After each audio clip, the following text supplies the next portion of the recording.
ఒక మనుష్యుడిని ఇతడు నా కుమారుడు, నా కుమార్తె అని దేవుడు చెప్పడంలో గొప్పతనం ఉంది, కానీ అల్పులమైన మనం ఈయన నా దేవుడు అని చెప్పడంలో పెద్ద ఆక్షేపణేమి లేదు.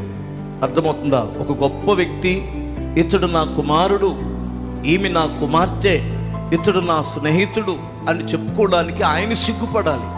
ఎందుకంటే ఆయన సమీపించరాని తేజస్సులో అమరత్వం కలిగిన దేవుడు.